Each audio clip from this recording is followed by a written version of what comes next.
Coming up next on Tech News Today, Twitter has a hard time translating awareness into new users, apparently. Also, Cortana is going to help you keep your promises. We take a closer look at Snap's IPO filing from last week.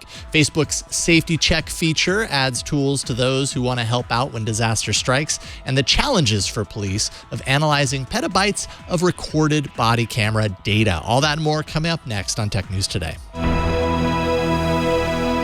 This is Twit. Bandwidth for Tech News Today is provided by CacheFly at CACHEFLY.com. Hi, this is Leo Laporte, and once again, time for Twit's audience survey. We'd really like to hear from you. It's only going to take a couple of minutes, really. That's all. Just go to twit.tv/survey and let us know what you think. Your anonymous feedback will help us make Twit even better. And thanks for your continued support.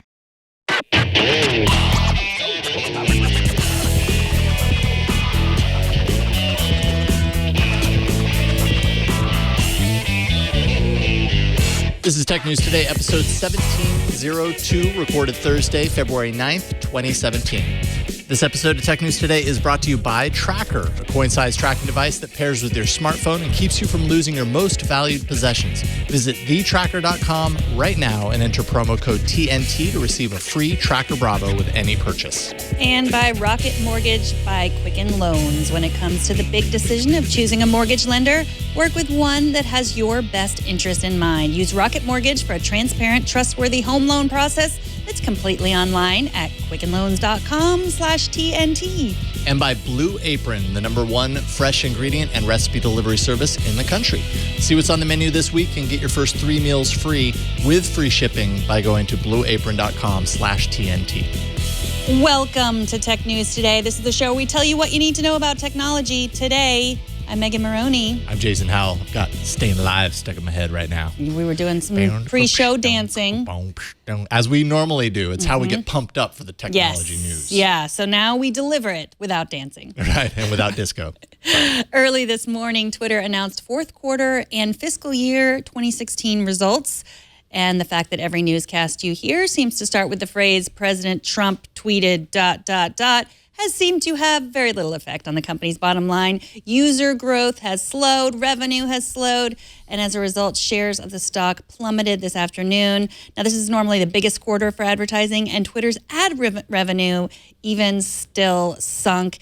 And as for people signing up, Recode points out this shocking comparison. During last year's heated election season, Twitter only grew by 2 million users. Sounds like a lot, except for when you read that Facebook grew by 72 million users. We took you 2 and we add 70 million to it. No big deal. Yeah. So COO Anthony Noto said the president has brought knowledge of Twitter and people are understanding how it might be able to be used, but that doesn't mean they're signing up for the service. Yeah, I mean, ultimately, there's this awareness of Twitter. If people hadn't heard about Twitter or didn't understand it before, well, it's probably likely they still don't understand it because there are many elements of Twitter that are kind of confusing. But they have heard of it enough to know that it is a place where certain people are talking a lot and sharing a lot of important information that's permeating into the media. I don't know how you turn those people, the people that aren't already on it, but they're getting a lot of the benefit from it already, thanks to, journalism and media and all that kind of stuff's kind of spreading the word for the service. I don't know how you get them in the door, especially when you consider the fact that you don't have to be a user, a registered user of Twitter to get information from it in the same way that you do with Facebook. Like there's a little bit of public access in Facebook, but if you really want to get the benefit of the service, you have to have an account and log in and create that network. With Twitter, it's almost more like an RSS feed. And if you have an account, you have a little bit more customization, but you can still follow people 100% in more of a manual way if you don't have an account. And I think that's probably what a lot of people do. They do it on demand almost. Yeah, I mean, Twitter still hasn't figured out the answer to the question that the average person asks, which is, why would I need Twitter?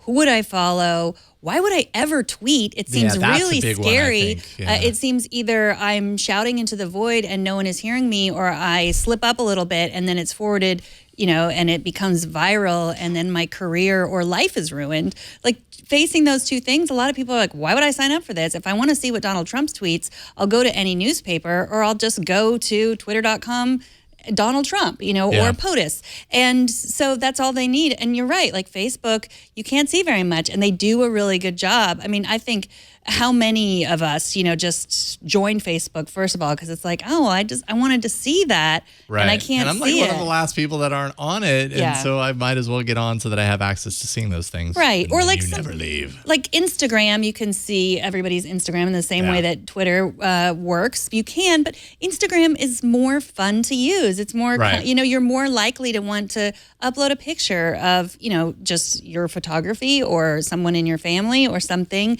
It's just it's a kinder, gentler place, and people are more willing to be a part of it. Yeah, and I think people in general, I mean, there are a million different ways that you can use any social network, but I think when you're talking about Instagram as an example, it's easier to understand because it's pictures, and there's a lot of value. People can come up with a lot of ideas a lot of reasons why they might want to share a picture with someone. And there's also kind of that element of Instagram where you can use it on a personal level. And so, of course, who you're sharing things to and who's sharing to you and everything. They're pictures. I'm showing you a picture of my life and you care. So that's why I'm doing this. On Twitter, it's, sure, you can share pictures, but it's a lot more about words, and it's less of a personal connection. It's more of like, I'm interested in following this person because I read their book and they're really cool. And I don't know. I think that there's a difference there for a lot of people that aren't on it. It's because they're probably thinking to themselves, well, why do I want to do that? I already get the benefit of knowing what they're up to based on their feed themselves. Why do I actually have to sign up? And then, like you said, throwing words out into the void and not getting anything in return. You do that a couple of times. I know so many people that have signed up for Twitter and they start off really strong, like they're my friends from back home, and they start off really strong. And then, man, you just get no more updates because I think from their perspective, it's like, who am I even talking to? Like, and I'm not getting responses back on every single thing. So I don't know that anyone's even listening. I agree. So yeah, they've lost 17 executives since January 2016. They're not doing so well. But they did get more than 600 hours of live premium video content streamed throughout the quarter. So that's something that's a lot of content. That's obviously one of Twitter's kind of goals, is to increase the number of the amount of content that they're creating there. 31 million unique visitors there, and depending on the platform that you're talking about there, again, you don't necessarily need to be signed in to view some of this stuff. If you're watching this video on different platforms, you can get access to it whether you have an account or not. So I don't know if that helps or hurts, but there you go. Microsoft is keeping you honest, or me honest if I was a Windows 10 user. At least that's one result of a new feature rolling out to Cortana that will remind you that you've made a promise to someone in an email when the time is right. Cortana will keep tabs on your emails and automatically send reminders for commitments made inside of those emails. Initial support right out of the gate for Outlook and Office 365 accounts, of course, but they're opening that up to more email services likely later. In Windows 10, you get a little notice that says, don't forget, you mentioned doing whatever it was, doing this thing, and then what you promised is shown to you and who to, and then, once it appears, you get the ability to kind of snooze it or mark it as complete. I like this. There's an app that I've been beta testing. It's called Zero. It's been around for a while, but they have a whole new AI feature to it where there's an assistant that will do sort of the same thing. It'll remind you when you have a task that not just that you've promised to someone, but that someone says, can you have this by Friday? It'll automatically show you that email. There's a tab that says, here are your tasks. This person asked you this question. This person asked you this question. And I find it's pretty useful. Already most email accounts, if there's a date in your email, it'll highlight it and you can just tap on it and add to your calendar, which is nice. Those are all really useful. I mean, I would use this. I hope that it eventually comes to the iOS version of Outlook because, I make a lot of promises, and I would like to keep them. I think we all do, with the amount of email that we're sending every single day. I mean, it's easy for a lot of this stuff to just kind of fall through the cracks. The guy who helped create it with his team, Eric Horowitz, Microsoft tech fellow, he created this partially for his own team internally because he realized that he was really bad at, making claims, making promises in emails, and then just forgetting to follow up on it. He says keeping promises is, quote, key fabric of collaboration between people and teams, kind of building that trust, saying you're going to do something, following through on it. I'm all for if technology can do this automatically, and maybe sometimes it gets it wrong and you didn't need that reminder. But if you did need that reminder, that's a feature that I would totally keep around. Yeah, absolutely. And I do this now with I use Inbox, Google Inbox for Google, Inbox for Gmail. Yeah, Inbox, yeah. And Inbox. you're really good at keeping Inbox zero. I am really good at it. And it's overwhelming. I'm not at Inbox zero right now, and it's very stressful for me. But if I make a promise, then I just snooze it for the day that I've said, oh yeah, I'll deal with that next week. So I'll make it so it comes back up into my email, and it's basically the same thing, but I have to control it myself. I'd end up snoozing everything. Always. I know. And it would keep coming up and it'd be like, yeah, snooze. You are a very reliable co-host, I will say that, but you're not the best at email. No, because I hate email. That's probably why. I apologize. No, it's sad because it doesn't go with your your moral fiber, the rest of your moral. I know you want to make these promises, but you just forget. So that's why I need Cortana to do it for me. Do. Yeah. In other news coming out of Redmond, Microsoft has convinced a federal judge to allow the company to sue the Department of Justice to protect the privacy of its customers. Now, when the government asks Microsoft to turn over email, the request also includes an indefinite gag order that says Microsoft is not allowed to tell its customers that they're being watched, and that's indefinite. They never have to tell them. Microsoft wants to take the DOJ to court to claim that the gag order itself is in violation of the First Amendment. The court also ruled that the government what the government was doing wasn't in violation of the Fourth Amendment. So they said, yes, free speech. This is an issue of free speech. You can go ahead and sue them, but it's not a search and seizure violation of the Fourth Amendment. So yes on first, no on fourth. There we go. Vote. You don't get to vote. No, we have no ability to vote on this. Yeah, Yet. Yet. Maybe someday. This is just indicative of where we're at right now with how we use technology and how much we rely on it, right? We as users and cloud services, cloud storage of all of our accounts, Google, Microsoft, whatever your mobile platform is, as a result of using these platforms, we are keeping so much of our lives in the cloud and on servers that belong to these companies. So obviously, you get to know a lot about a person just by that massive data store that didn't exist in this way 30 years ago, let's say. It's just an entirely new world. So something like Sneak and Peek, I wasn't too aware of Sneak and Peek before kind of reading through it and everything, but that basically just allows law enforcement to kind of drop in without the user's knowledge, and many times no end date is given on that. So it's kind of like that spigot is open in perpetuity. User has absolutely no idea. Meanwhile, they're funneling insane amounts of information about their lives through this. So I don't know. Obviously it's a big challenge for companies like Microsoft and Google, who are managing all this information, because on one hand, I'm sure they want to protect their users from things that might be seen as kind of overstepping the boundaries, and this might be one of those ways. Right, but they also don't want to interfere with law enforcement, right, exactly. And we don't want that too. And it's complicated. So what they say is there is room for gag orders. Mm-hmm. At times, if Microsoft will admit that if they revealed the fact that that the government was looking, asking for the right to someone's information, then that might complicate the issue. And so, yes, sometimes a gag order is appropriate, but what they're saying is this is very broad. It's way too broad. Super broad, and that's why they're suing. And I really admire them. We talked earlier this week. Google got basically the opposite news, that that they couldn't sue, that this was because of the way they keep things in the cloud. It wasn't search and seizure. It wasn't violating anyone's amendments, but they're going to appeal that, of course. Twitter's also suing because they want to be able to reveal to us how many national security letters they receive. Mm-hmm. Yeah, it's interesting. There are all of these cases going on right now, and they seem to kind of fly in the face of each other. It's landing all over the place. So I'm sure that means at one point a major rule, maybe, I don't know how far that goes, the Supreme Court or whatever, to make that determination for good so that everybody has a precedent that can be followed. Yeah. That's kind of where we're headed. I mean, but it's so very different what Microsoft not only keeps our email, but there's just all kinds of business documents, and Google as well. But Twitter, it's more, what we were just saying, like most Twitter accounts are public, but when you give access to the data, and if Twitter is giving access to their fire hose, essentially, it's different. If they're letting the government surveil like certain people who tweet from certain places or use certain hashtags, that's different. So it's each one of these companies should be treated differently because the way that we and they reveal our information is very different. Yeah, good point.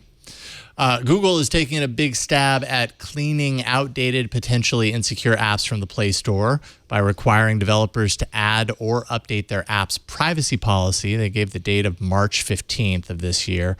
Basically, it's meant to force developers of so-called zombie apps that have essentially been abandoned for years that violate Google's user data policy to disclose to users why their apps need things like sensitive permissions and all that sort of stuff. Google says it'll limit visibility or remove those zombie apps altogether from the Play Store if nothing is done by the deadline. And this is nothing but good news as far as I'm concerned. I don't know how much you went sifting through the Play Store when you had it, but you do a search for a certain type of app, and you're going to get apps that are as old as Android, since the days of old Android, and it's really hard to know. You can look at the last time it was updated and see that it was last updated in 2012, let's say.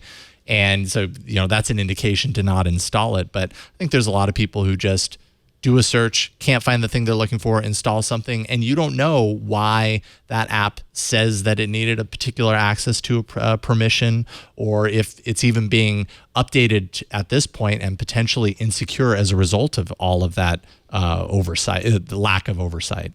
Right, so they've gotten stricter in the Play Store over the years, right? Yeah. And they used to just let anybody in. Some of these apps were the only thing they were in violation of was that they didn't have a privacy policy, have a privacy policy at all.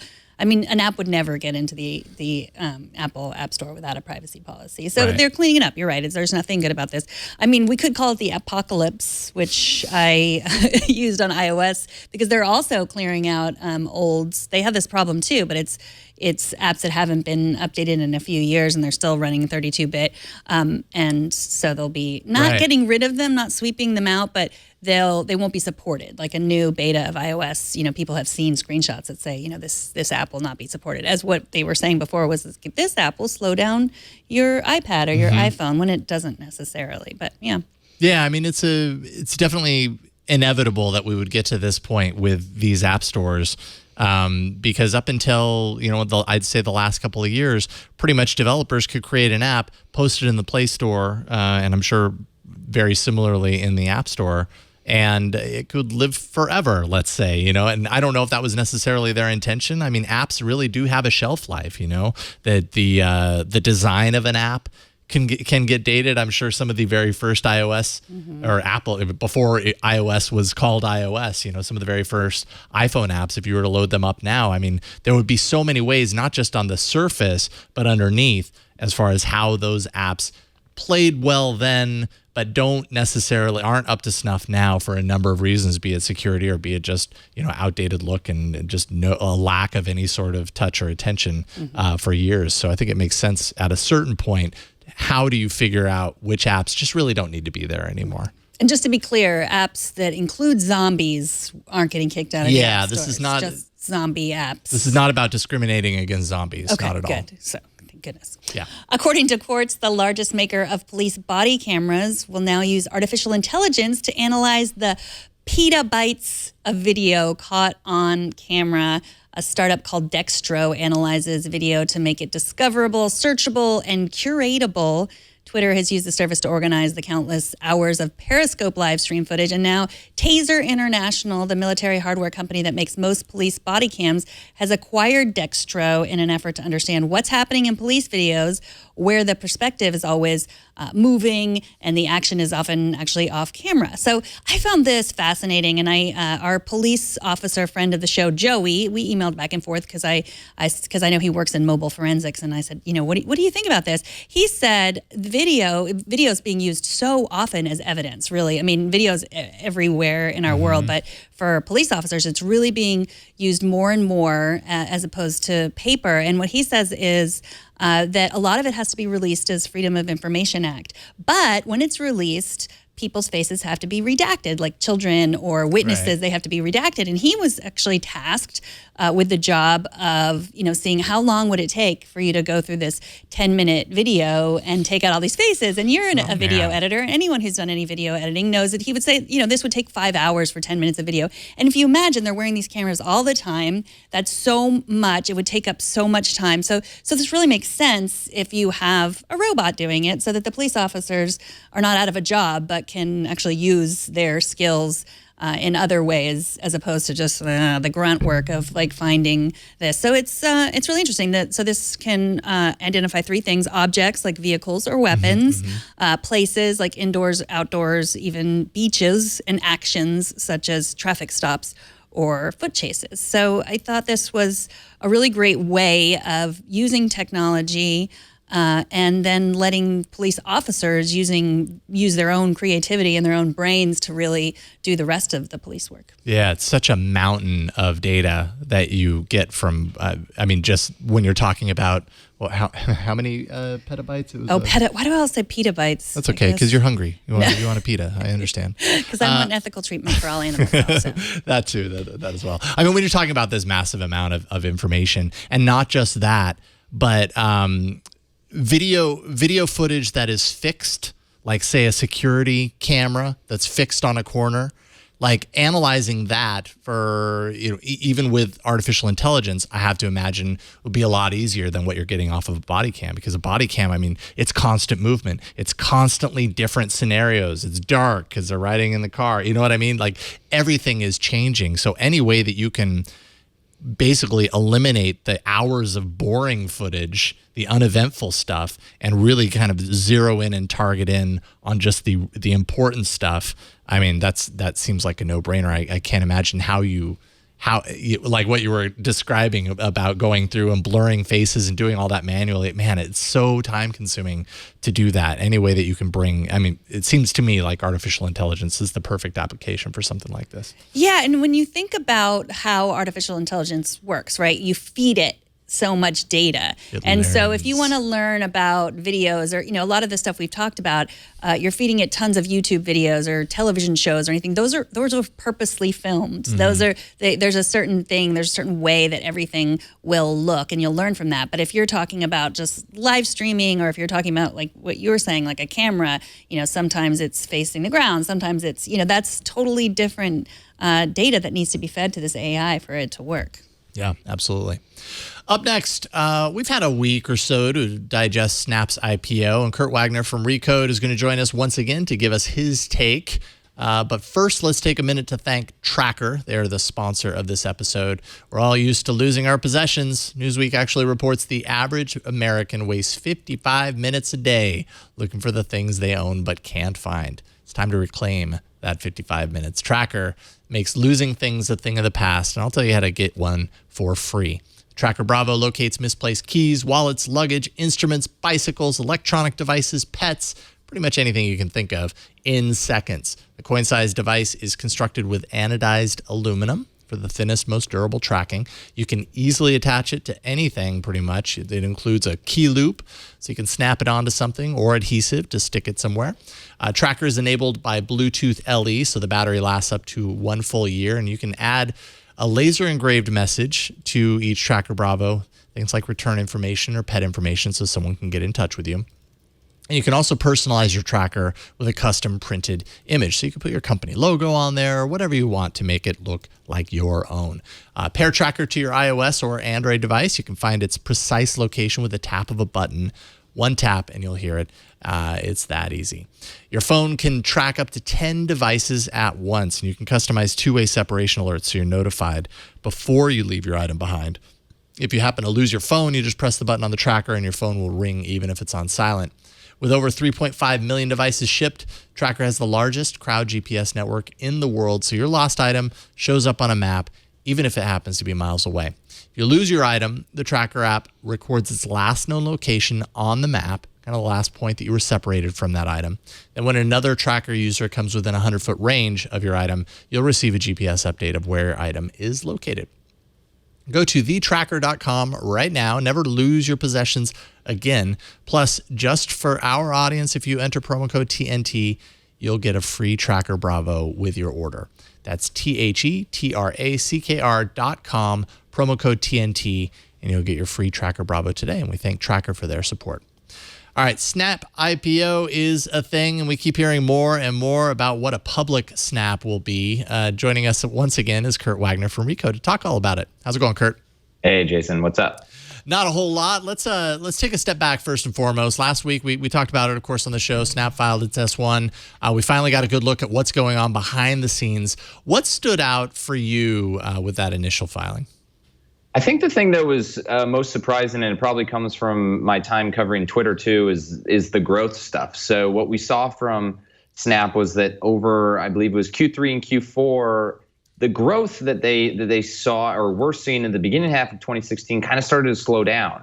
And it was right around the same time it coincides with when kind of Facebook and Instagram were just ripping off all of Snapchat's features and totally cloning them into their own products. And I think there's, again, having seen what Twitter goes through with its growth issues and how serious that can be for the company's stock and its long-term health, I think that to me stood out as something that a lot of us probably didn't expect, right? I mean, Snap has been so highly touted and everyone was excited to see the IPO documents. Everyone's excited to see it go on the market. I don't think that people thought like, hey, there could be an actual user growth issue here. And that's kind of what we saw.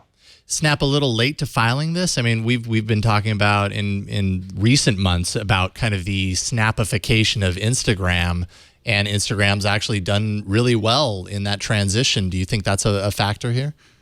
I think Instagram definitely has something to do with it. It's tough to say, hey, you're too late. They've come in, they've already copied all your stuff because Snap's business wasn't there, right? I mean, you go public when your business is ready and when you feel that you can actually return money to shareholders.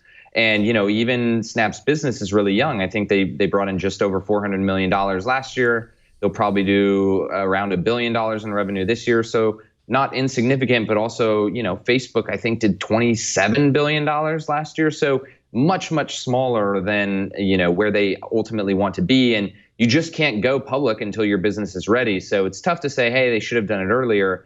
I think the challenge will be, can they continue to innovate, right? Can they continue that for the last 3 years? They've done stuff that Facebook can't even do. They've been coming out with new products all the time, and Facebook's only solution is to copy what they're doing. So can they keep doing that? If they can, I think they're going to be fine. That's just a really hard thing to do, as we've seen with other companies. It's not easy to come up with super innovative stuff all the time. So Jason and I, when we talked about this, we kind of went back and forth about the fact that they called themselves a camera company. And he thought that was weird. And I thought it made sense to me in the sense of how I've seen teenagers really use it. Just it's as a camera, everything happens. They don't even use the regular camera anymore. Everything happens through the lens of Snapchat in their day. Why do you think they call themselves a camera company? Well, they've always kind of pointed out that the app opens up directly to the camera. It's the first thing you see. It prompts you to take a video or take a photo and share it with people. It's funny. They define themselves as a camera company. I think a lot of people would define them as a messaging company. I kind of think of them as a media company because of all the Discover stuff they're doing and where I kind of believe that they see their future as being a place to kind of host original and mobile only content for a lot of those publishers. So I can see, I think like part of the reason is probably that they want to avoid being a social media company, which is what Facebook is. And so they're saying, hey, look, we're different. We're a camera company. We're not a social media company. I get that. I think that, these labels, and we're all guilty, myself included, of kind of bucketing people into certain categories. I think really Snap could be any of the three I just mentioned. I think they're choosing to be a camera company because it's different, right? With the exception of GoPro, it's not like you're seeing a lot of up and coming camera companies. So it just has this different feel to it. And I think they like that. How much of that is based around kind of their hardware ambitions then, do you think? Because when I think of a camera company, I automatically, my brain is forced to think about hardware. Obviously, Snap has spectacles, but that's such a low, I mean, that's so low on any sort of material impact with the company. I mean, but is this a big indicator of kind of their direction for the future once they do the IPO? I think in some ways, yes. I think you're spot on in that spectacles, and they even said this in the S1. They said this is not material to our business. Right. I don't think they expect it to be material anytime soon, or maybe even ever. Spectacles may always just be like a cool thing that they tried and that created a lot of stir and momentum for them leading up to the IPO. Maybe that was the purpose of spectacles, and it'll just only ever be that. I think when they say, hey, we're a camera company, we know that they kind of took a look at Lily Robotics, I believe, the drone company that was kind of like a selfie drone. That ended up shutting down. But the fact that Snap even looked at them as a possible acquisition kind of tells you that they're looking for other hardware projects and other ways to create cameras and create unique ways that you can take video and selfies and photos and all that stuff. So I do think there's something to be said about, the camera company label and building the spectacles. I don't think they are going to be a hardware company at heart. I think that might, be something that they tinker with on the side. I, of course, could be wrong. I also thought they should have sold to Facebook for $3 billion 4 years ago. So you never know. But they're certainly coming into the IPO with advertising being the front and center around their business model. So they revealed that they revised the S1 yesterday. This is a two-part question. Is that normal? And what did they resolve and why? So that's the three-part question. Sure. It is normal. A lot of times companies will go through multiple iterations publicly. I mean, they've gone through, I don't know how many, but I imagine dozens of iterations before we ever even saw the version that we saw last week. They just, did it in private. Now that it's out there, they're still tinkering with the document, formalizing and finalizing the language. So it's not uncommon. What we learned there, really the big thing that jumped out to me was that they have a $1 billion commitment to Amazon to use its cloud services business. And that was a big deal because they had already committed, and we already knew that they had committed $2 billion to Google over the next 5 years for their cloud services too. So now they have $3 billion basically committed and tied up to simply, infrastructure costs. And some people could say, hey, this is good news because they're expecting their back end costs to go up. That means they expect to have more users and more photos and all more content that they need to host, and therefore they need more space. That's one positive way to look at it. The negative way to look at it is, hey, here's a company that's already losing, $500 million last year, and they have $3 billion committed over the next 5 years. That's not great. It's just hard. Supporting all of this video stuff in particular is it's expensive and it's hard. So they're teaming up with an Amazon and Google. I mean, two of the biggest companies in the world, and I'm sure that they'll be fine. But it's just a lot of money, especially for a company just about the IPO. Yeah, being beholden to them right out of the gate, that's a pretty significant. Is there any indication that Snap will kind of aim to have its own solution for infrastructure above and beyond that? They mentioned that was a possibility. Obviously, because these commitments go through, I believe, 2021. It's not as if they could just back off of the Google deal tomorrow, right? This is something that they're going to be in for a while. I would imagine that at some point, they would love to do all their own stuff. Like that's what Facebook does, for example. Facebook has a lot of its own data centers, and they're spending a ton of money to build more data centers moving forward. So it's not cheap. They clearly don't have the revenue in their bank account, the money in the bank account right now to do it on their own, which is why they're paying others to do it for them. But I'm sure if all goes well, if the business goes really well, I'm sure in the long run it's more cost effective and just better for privacy and better for control to obviously do this on your own. So they mentioned they might do that. It's probably a ways away though. Do you worry that they are too U.S. centric? I mean, most of their users are within the U.S. And does the fact that they're using Google Web Services mean that they are not going to be likely allowed in China anytime soon? Mm-hmm. Yeah, no one's really allowed in China, so that's not really something that I'd be concerned about for them. I think the U.S. centric thing is really interesting, right? Because the vast majority of their revenue is coming from U.S. and Canada, North America, and it's nowhere near, like when you look at the metric average revenue per user, right? That a lot of these ad-driven companies use. Facebook's is much higher in North America than Snapchat's, which makes a lot of sense. But I think if you were to talk to Snapchat, they'd say, hey, we want to get there someday. That's 10x business growth right there, just here in the US with our current user base. I think the challenge is going to be that at some point you would think, okay, they cap their user base in the US, they cap their user base in Europe, and all of a sudden, they're forced, if they want to keep growing, to move to these other parts of the world, right? To Southeast Asia or to India or to South America. And right now, I don't think that they're capable of doing that. I don't think that they have the structure. I don't think that the app is kind of nimble enough to operate in places where there's only 2G network connections, right? And I think the challenge is Facebook is trying to beat them to all of those places. So Facebook's going to say, hey, in 5 years, when you're ready to go into Brazil, guess what? We already have a Snapchat clone in Brazil, or we already have a Snapchat clone in India. And so again, this is a further down the line problem, but I think it's a serious thing to think about when you look at their long-term growth. And right now they're clearly focused on markets where they can actually make money, and I think that's smart. But if all goes well, again, they're going to reach a ceiling at some point. They're going to have to move on, and I don't know what happens for them then.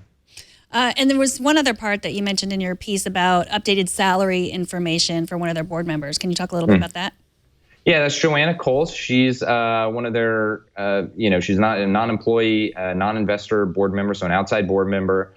She's the only female on the board, and there were some stories last week that in the original version of the S1, it had her 1-year contract from 2016 that she had actually signed at the very end of 2015.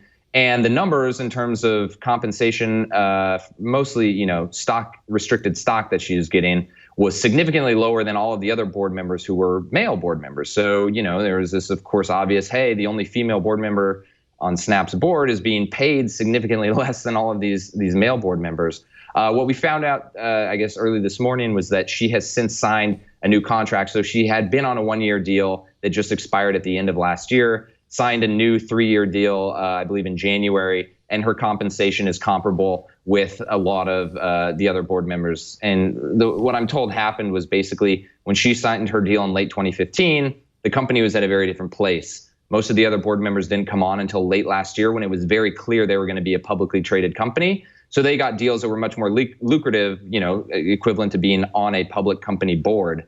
Now that she's re-signed her offer, she's kind of on the same page with everyone else. And I think people will probably feel better about that because it definitely didn't look great to have your only female board member making significantly less than everybody else. Yeah, no kidding.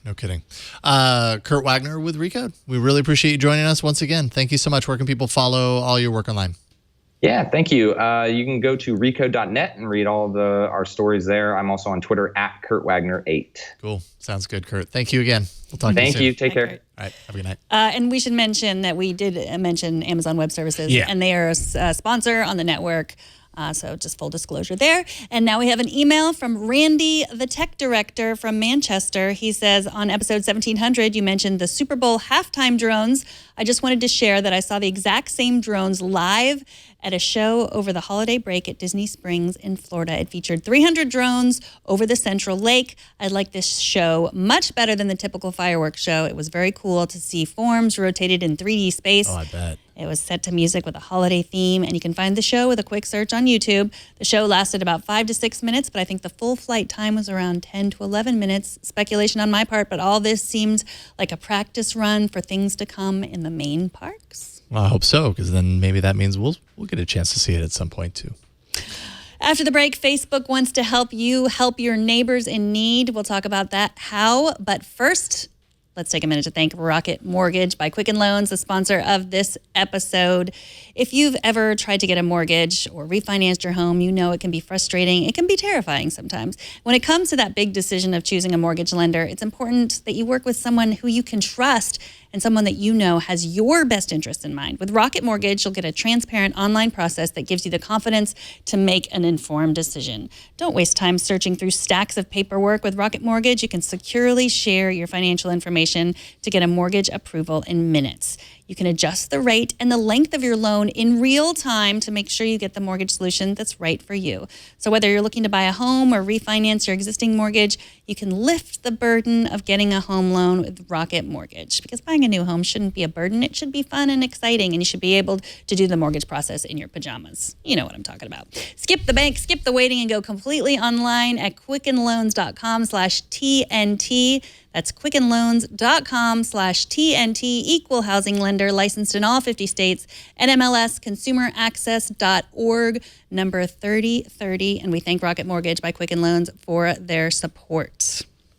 Now, if you've ever read about people in crisis online and hoped you could help, you are in luck. Facebook has launched Community Help. That's a way to put your money where your thoughts and prayers are. Joining us to talk about it is Josh Constine, editor-at-large for TechCrunch. Welcome, Josh. Hey, thanks for having me. Thanks for coming on. So Community Help doesn't just let you send money to people or organizations in need. You can help with shelter or food or even transportation. How does it work? So normally when there's a crisis in the world, like a natural disaster or some kind of, like an earthquake or a flood, people flock online using Facebook's safety check to tell friends and family that they're safe, that they're okay. But now Facebook is adding a new page to the safety check, which lets you actually offer people nearby help. And if you're one of those victims of the crisis, you can ask for help. So that includes finding things like food or shelter, pet supplies, baby supplies, transportation, and being able to offer someone real help rather than just sending your thoughts and prayers is a big deal, because so much of the passion and sympathy and empathy that comes out online after these crises goes unharnessed. So these people that you're helping, are they strangers? Are they your Facebook friends? I mean, sometimes your Facebook friends could be virtual strangers, but who is it that you're connecting with? Yeah, it's going to be strangers that are in your local community. And for that reason, there is a little bit of a safety concern, because, if you're going to get some help, like staying in somebody's house, if your house is flooded, you're going to want to make sure you know who they are. So Facebook's putting education in the product to let you know that you should check out their profile, make sure they look legitimate. And Facebook's not going to allow brand new accounts or anything that they find suspicious or anyone that they think might be a little risky to use the product. So it should be safe, or at the very least do more harm than it hurts. And this do more help than it hurts. Right, thankfully. And this is about targeting or kind of finding people to help on more of an individual one-on-one basis. Is there any way to kind of broaden that out to groups of people, or is it just specifically this person needs my help out of this long list of people, I choose to help them? Yeah, Facebook's trying to match you to individual people. There's certainly lots of opportunities to get involved, like volunteer or join groups, and that's already going on Facebook. But really what they saw was that people from afar were donating, but a lot of times people don't need money. What they need is a place to stay tonight, or they need a ride to the hospital to visit a family member. They need something, they need real help right this moment. And that's not something that people were getting before. And I really challenge other social media platforms to look at this model and see what they can do. Twitter, for instance, it's the home of outrage and sympathy when something bad happens, but that doesn't really go anywhere. And so I want to see more social media platforms following Facebook's lead here and going out and doing something that's good for the community and organizing people to allow good to happen through their networks. Yeah, I agree. So Safety Check, this was born out of Safety Check, and Safety Check has had some issues with people criticizing, as many of the things Facebook does are criticized for good and bad reasons. At the beginning, it was, they said they were going to help in a disaster, and really what people found was that they were only helping people in certain types of the world, and not other parts of the world. So how does Facebook really decide what is a disaster, what is considered a crisis, or are they not the ones deciding this? Yeah, that was a big problem before. The Safety Check was always handled manually by Facebook. So they had to watch in the world to see if something bad happened, then choose to manually trigger the Safety Check and pick who it was applied to. But Facebook's completely overhauled it to reduce the human interaction, make it more streamlined, and make it much more scalable. So now what it does is it waits for global crisis reporting agencies to tell it that something bad has happened and give the crisis a name. And this makes sure that there's no fake news turning into Safety Checks. Because that's a really big problem, and it could really scare people if something fake turned into a safety check.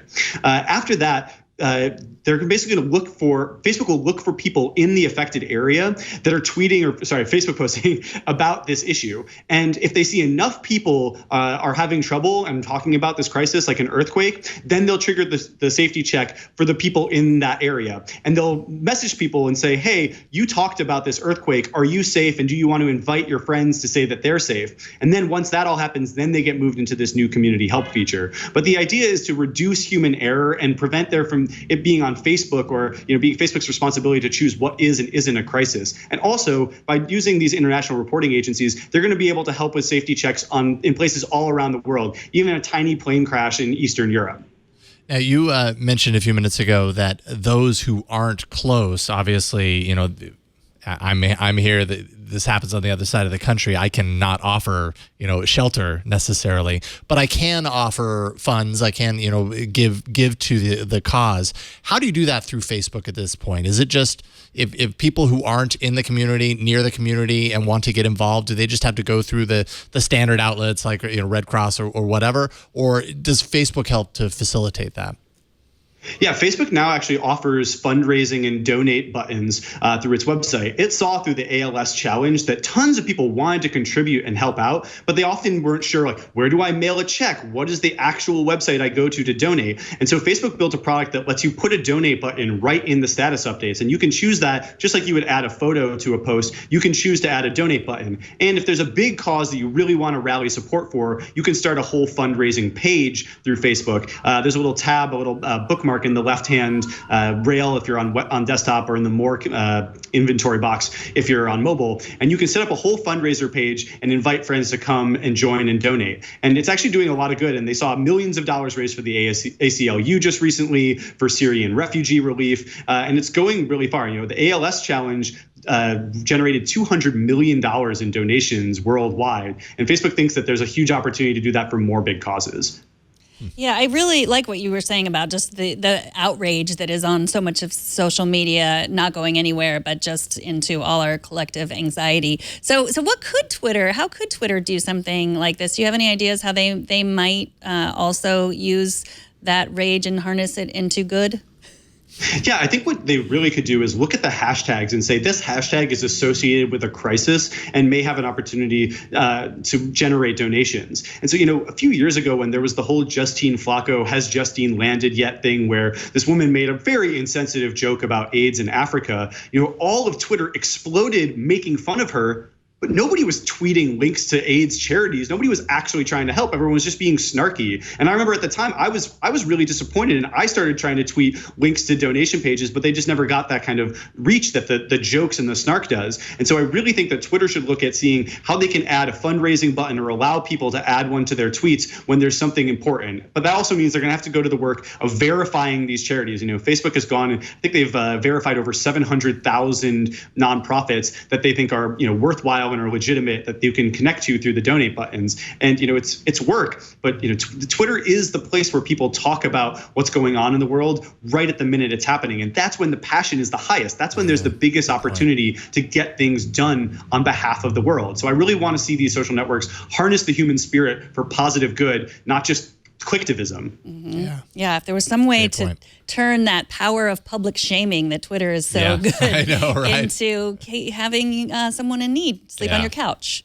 Yeah, exactly. I think, and they're not the only ones that can do this. I mean, YouTube has a big opportunity here as well, because people are often sharing videos related to the crises. Instagram is becoming an increasingly popular place to talk about real world events. Even though they have an algorithmic feed and it's all photos, it's still really important. And they don't allow links. And so it's even harder to galvanize support for a nonprofit or do donations from Instagram. But that they could definitely add a donate button, which would really get different rules than other kinds of links. Sure. Well, Josh, thank you so much for coming on. I've followed your work at TechCrunch for a while, and I'm glad to finally get to talk to you. Josh is the editor-at-large at TechCrunch, and Josh Constein on Twitter. Thanks for coming on. Thank you, Josh. Yeah, please. Thank you. Take care. We'll talk to you soon. TNT's fan of the day is David Cantor, who tweeted us saying, and no photo, but no photos needed because I love this. Do Vizio owners still need to tweet how I watch TNT? Because you already know, right? And just to clarify, we have no deal with Vizio to share in its data grab. Vizio knows. We don't know. Yeah, Vizio knows. We have no connection to that. We talked about this story earlier this week, of course. But this is just a message to Vizio owners. Still tweet us. What happened right now with David's tweet, this works for us. So please do this. Don't trust the Vizio is going to share their data with us. They're not going to, and we don't want it. Show us how you watch or listen to TNT. Just record a video or take a picture of yourself or your setup. Post it on Instagram, Google+, Twitter, or Facebook, and use the hashtag HowIWatchTNT, and we're going to find it.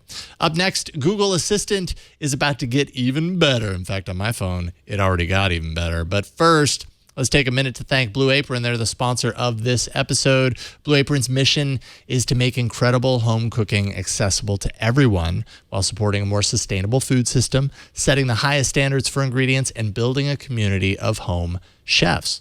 Blue Apron delivers seasonal recipes along with fresh, high-quality ingredients to make delicious home-cooked meals for less than $10 per person.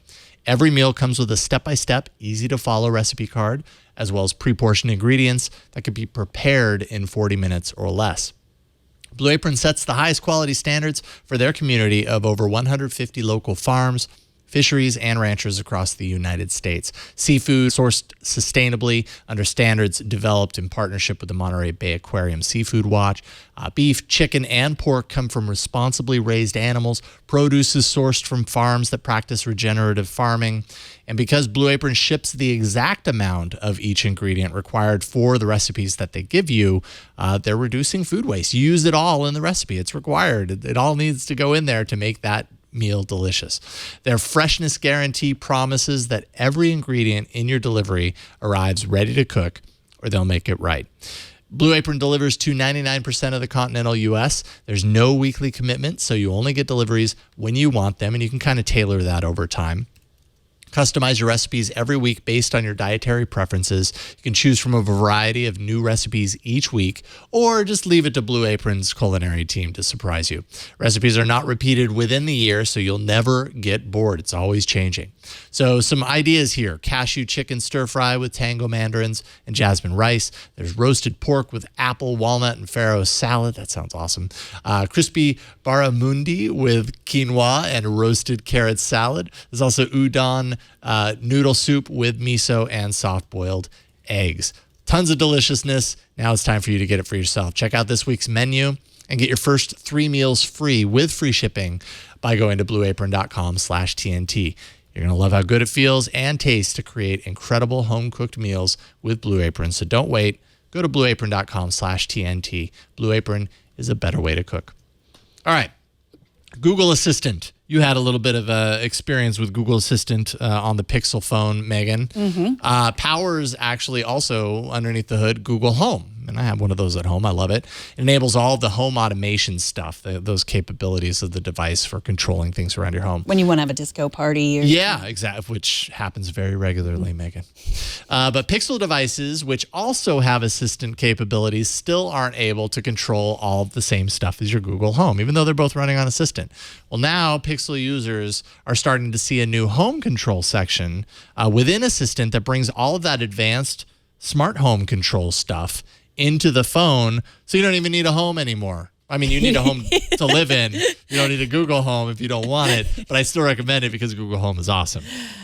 See, that you saying you don't even need a home anymore just highlights how they need to come up with some better names for their stuff. I'm continuing to use a slightly less useful version of Google Assistant in Allo. Yeah, right.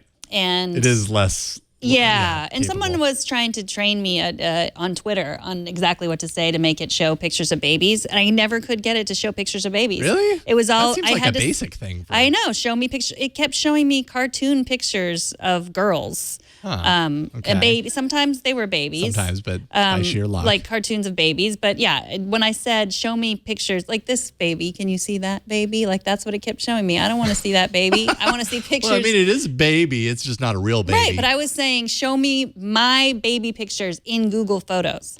But I've digressed. I see. Well, no, but that illustrates kind of the weirdness of Google and its products and how disjointed they can be, right? Google Assistant. big effort by Google, announced last year at Google I/O. So they say this is kind of our new thing. You have it on the Pixel, and it does a lot of the things that Google Home can do from a search standpoint, but it doesn't necessarily control your home. On Google Home, it can do a lot of the search things, but it can't do reminders, but it can control your home. On Allo, which I think was kind of where you saw Assistant first, it's less of a does everything sort of thing, and it's more of a kind of like bringing search and some of that expanded capabilities into messaging. So it's like it's Assistant everywhere, but varied kind of capabilities of Assistant. And from a consumer standpoint, that's just one example of how Google has these efforts, and they're great if only they would be consistent between products, because otherwise people are always guessing, like they don't understand, what can I actually do with this? You can do this over there. Why can't I set a reminder on my Google Home, which I can do on my Assistant on my Pixel phone? I don't understand. Why? Yeah, Siri's the same everywhere except for the Apple TV, and there's a very good reason. Like, they just don't want you to, you don't want your TV talking back to you, so it doesn't talk back to you. Got it. And it's only, right now, it only has capabilities to really do TV stuff. It's not going to do much else than that. And because it's your TV. Yeah, exactly. Who wants to talk to their TV? Do you talk to your TV? I talk to the TV, yeah. I asked the never TV do. last night to show me the Black Mirror episode, Be Right Back, because it was the one that we had talked about. Have you seen that one yet? Yes, yeah. I think we oversold it, because when I saw it, I was like, eh. Oh, really? Yeah. I thought it was really good. Well, maybe, really yeah. good. I don't know. Maybe my expectations were too high. I thought it was good. We'll discuss later. All right. Or you can tweet at me if you want to discuss the Be Right Back episode. Maybe because we'd already discussed all that creepy stuff. Yeah. Maybe because it's just too close to it's too close to home now. Maybe. It's just that you watch those shows of that, the episodes of that show, and so much of it is so familiar in a certain way. It's kind of off-putting, but that's why I love it. And Burke gets in the words at the very end. Google can't even update help files on their. That is true on their products. Their Burke. Point taken, though. I agree, Burke. Google can update their help files. It's Sorry, true. I had Lots to. of There. outdated It's a pet peeve of There's mine. there. Yeah. But you wanted there. Burke needs a copy editor. That's all. Okay. All right. We'll work on that. That's it for this week's show. God, I keep doing that this week. Today's show. TNT records live every Monday through Friday at 4 p.m. Pacific, 7 p.m. Eastern, midnight UTC at twit.tv/live. You can be part of the show by emailing us at tnt@twit.tv. You can leave us a short voicemail at 260-TNT-SHOW. You can find us on Twitter. We're at Tech News Today TV. Find all the ways to subscribe to our show at twit.tv/TNT and come see us. Just email tickets@twit.tv. And if you want to tweet at me how I'm a grammar snob, please do. I'm at Megan Maroney. I'm at Jason Howell on Twitter. Thanks to our technical director, Brian Burnett, as always. Thanks to Burke for helping out here in the studio and spelling there wrong. Thanks to Kevin for editing the show. Thanks to you for talking tech with us today. We'll see y'all tomorrow. Bye, everybody. Yeah.